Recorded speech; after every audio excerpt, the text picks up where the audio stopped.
Abracadabra. Wow, real actual magic. So I watched Now You See Me 1 and 2 the other day. I don't think either of them are great movies, but I feel like the second one is a lot better. It's still not good, but it's better than the first one. In this video, I'm going to go over what's wrong with the movies and how the second one does it better than the first one. And to do this, I've made a list of things that are wrong with it. So, number 1, who are the protagonists? I don't know. Before I'd seen it, all I knew was that the movie was about magicians like robbing banks. That was the basic idea I had. So I had assumed that the protagonists were going to be the magicians, and they were doing it for a good reason, because I'd seen like in the trailer they like give the money to people who need it, Robin Hood kind of thing. In the actual movie they do this, but they're doing it all because they want to join like a secret club, like a weird Illuminati cult. And we don't spend a lot of time with the magicians. So the movie opens and we meet all the magicians, and then it jumps forward like a year, and then they rob a bank. We like don't spend much more time with them after that. We spend most of the rest of the film with the FBI agent who's trying to catch them. So are we rooting against the magicians? Because we just spent like the first part of the movie trying to get to like them. I'll get to the fact that all the characters are unlikable later. So yeah, we spend the first like part of the movie getting to know the magicians, and now we're like following the rest of the film with the person trying to catch them. Whose side are we on? There's gonna be spoilers. At the end of the movie, it turns out Mark Ruffalo, who's the agent who's trying to catch them, is actually in on it all, and he's another secret magician. So in theory we should be supporting the magicians. Before that point, I've got no idea who I'm meant to like. I don't like any of the characters, but like, why should I like the magicians? They're all arrogant arseholes and they're like stealing all this money, but then the police trying to catch them are also not great. Like, it's a big mess. But in the second film, they fix this. Mark Ruffalo, now that we've had the twist ending from the first film and found out he's a secret wizard, he joins the team. All the good guys are on the same side, and we know who we're rooting for, and it's a lot less complicated, at least at the start of the film. Number 2, the characters are unlikable. We've got 4 main magicians: Dave Franco, Isla Fisher, Jesse Eisenberg, Woody Harrelson. Jesse Eisenberg and Woody Harrelson are both horrible characters. Jesse Eisenberg is incredibly arrogant and he's never nice to anyone. He thinks he's better than every other person on the team. There is no way you could like him. Woody Harrelson is, I don't even know what he is. He's not nice. He's just constantly mean to Jesse Eisenberg.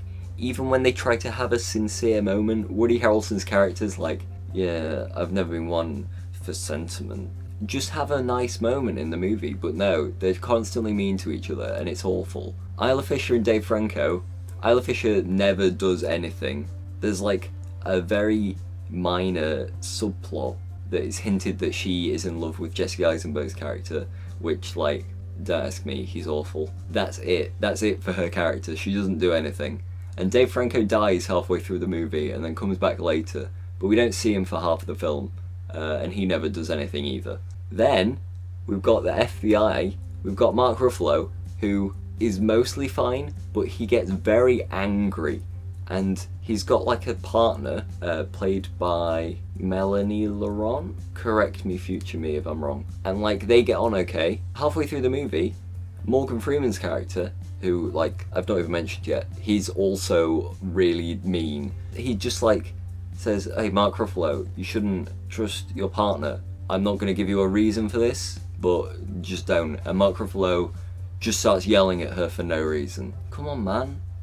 Are we meant to like any of the characters in this film? Michael Caine's in the movie. He's like an affable millionaire until we found out that he stole like millions of dollars from people with insurance fraud. The whole thing's a mess. The second movie does a way better job of this, because Mark Ruffalo, we know what his intentions are now, and he's on the magician team. He's a lot less of a confusing character. He's meant to be like the mastermind behind all the stuff the magicians do, but they kind of portray him as like a bumbling idiot who's not good at magic. He's a lot more likable in the second film. Jesse Eisenberg is still arrogant, but they've toned it down so it's less annoying. Dave Franco's in more of the movie, and like I generally like him as an actor. Woody Harrelson's still not nice in the second film, but there's a lot less of him. Oh wait, there isn't less of him. He plays two characters. Let's not even talk about that. The other character he plays is just awful. And then instead of Isla Fisher, Lizzie Kaplan is in the movie,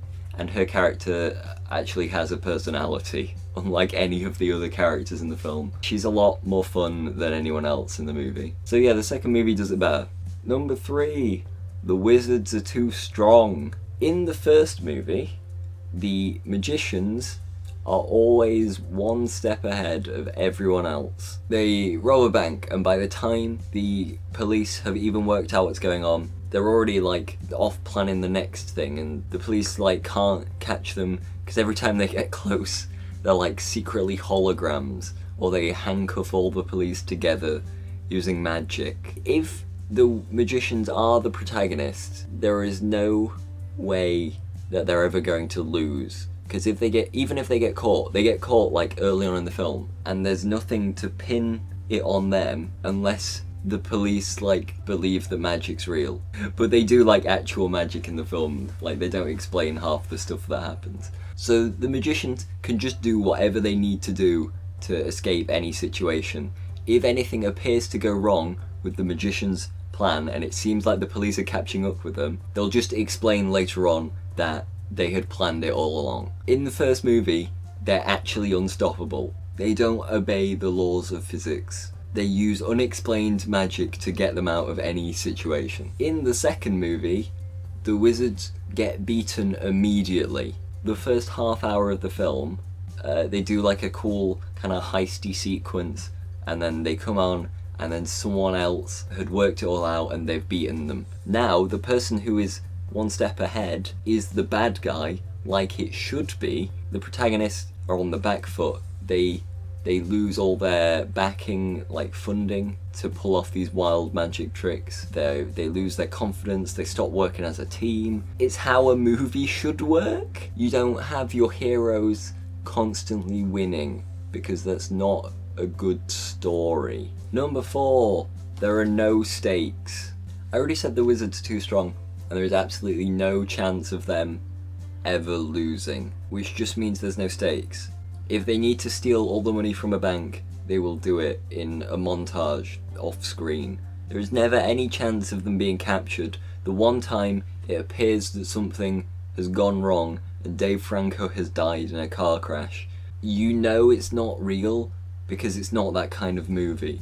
Like, they planned all this in advance. They would have like practiced this meticulously. If Dave Franco died, the whole rest of the plan would fall apart. And that doesn't happen. They're still incredibly confident. They know exactly what they're doing. It's very obvious that he's not dead. Nothing bad ever happens, and there's no chance of anything bad ever happening. And because we like the people that the police are trying to catch, Jesse Eisenberg's character's not gonna pose an actual threat to Mark Ruffalo's character. If we're supposed to be supporting both the magicians and the people trying to catch them, they're not gonna hurt each other, because that would make us not like either of them. The movie is a big mess, but they fix it in the sequel. We know that the magicians can be beaten because it happens immediately. They're all on the run from the police from the first film. Mark Ruffalo gets outed as a magician, so the police are after him as well. And it's like there are obvious consequences to the actions that they take. They try to betray the person who hires them, and he catches up with them. He like kidnaps Mark Ruffalo and tries to drown him. Like, things happen. Number 5, and this is something that they don't fix in the second film. There are too many twists, and they're all nonsense. So the first movie, the big twist at the end is that Mark Ruffalo has been on the magician's side the entire time. He is the son of a famous magician who died trying to escape from a safe that was underwater. And he had been planning this for the last 30 years. But why? It doesn't make sense at all. Like, the actions he takes throughout the movie don't fit in with this. It's literally just, they needed a twist, and this was what they had. They just picked a character, and they were like, they're a secret magician, and they're in on it. And just the whole movie is full of these twists. Dave Franco dies, and then he's not dead later on for no reason. It was incredibly obvious that he wasn't dead, because they weren't going to kill Dave Franco in this fun blockbuster movie. I feel like the very idea of having a movie about magicians just removes all tension, because if anything bad happens, then they just magic their way out of it. And like, they'll come up with an explanation. It won't be good, but they will. They can just pull a big twist out of anywhere and like, oh, they survived, or he was in on it all along, or they framed it all on this guy, and it's just stupid. And in the second film, I feel like the twists are even dumber, and I was really enjoying the second movie right up until like the last half an hour, and it started getting really stupid. There's a bit, Michael Caine returns. He's like a big bad guy who's behind everything. He takes the magicians and they go up in a plane, and he chucks them out of the plane. Like, oh, there's no way they would have survived that. And then they all appear at the windows of the plane, and Michael Caine's like, what's going on? It turns out they were in a big hangar, and they faked the plane taking off. So when they fell out of the plane, they were still on the ground, so they were fine. They were actually in a big hangar in the middle of the Thames. So the police had been like following them this entire time. If the police had found a big mysterious box in the middle of the Thames, someone would notice that immediately. They had to have built this beforehand, because it had a plane in it with the hydraulics and stuff to simulate taking off. The police would notice this immediately and be like, what's this big box doing here? They would just catch the magicians. And I know, like, in a silly movie like this, you don't have to take everything so seriously, but when they explain everything as if like, oh yeah, this is how it all happened, because you can't make a realistic movie about magicians and then not explain how they did the magic, because the magic is meant to seem implausible, but there's actually reasoning behind it. When you make a movie like that, you can't have these like ridiculous, unrealistic things happen. And the worst twist from the second movie goes to when Morgan Freeman was good all along. So the entire first movie, Mark Ruffalo had been planning for 30 years to pull a load of heists and then frame them on Morgan Freeman, because he was kind of responsible for his dad dying. So the first movie ends with Morgan Freeman in jail, which, like, yeah, makes sense in the first film, because he was a dick. In the second film, Morgan Freeman gets out of jail because Mark Ruffalo needs his help. And it's like, oh, you got to team up with the bad guy in the second film. Like, yeah. But then it turns out Morgan Freeman's working with Michael Caine, and then at the end, Morgan Freeman is like, I did it all so you'd become a better magician. But he put him in a safe and tried to drown him. He's like, I knew it. I knew you had it in you, Mark Ruffalo, to not drown in that murder box. And you're buying this, Mark Ruffalo? This guy tried to drown you. He didn't even say he didn't. Like, he 100% did. The movie was doing fine until it had these implausible, stupid twists that didn't make sense.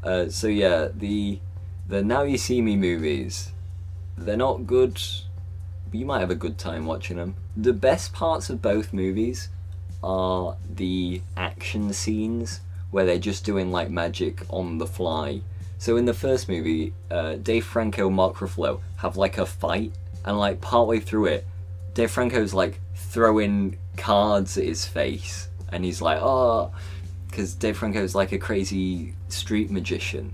And like, that was really cool. He was like fighting him, and then he kind of vanished, and then Mark Ruffalo thinks he's seen him, but it's actually a mirror, and Dave Franco's somewhere else, and like this stuff's cool.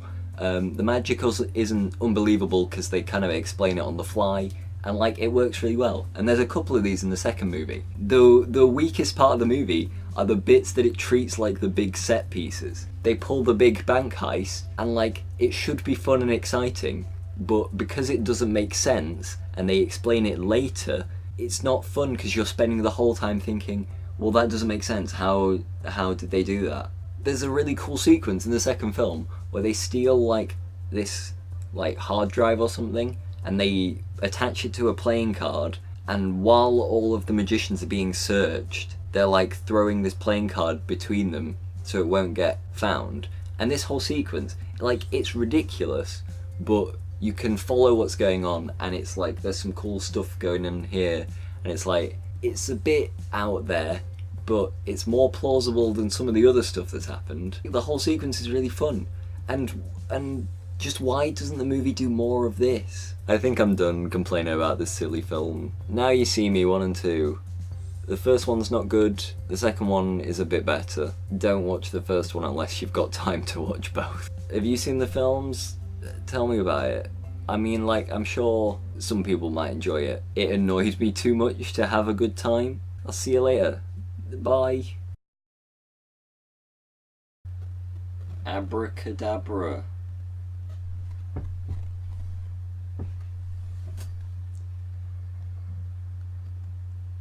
Wow, real actual magic.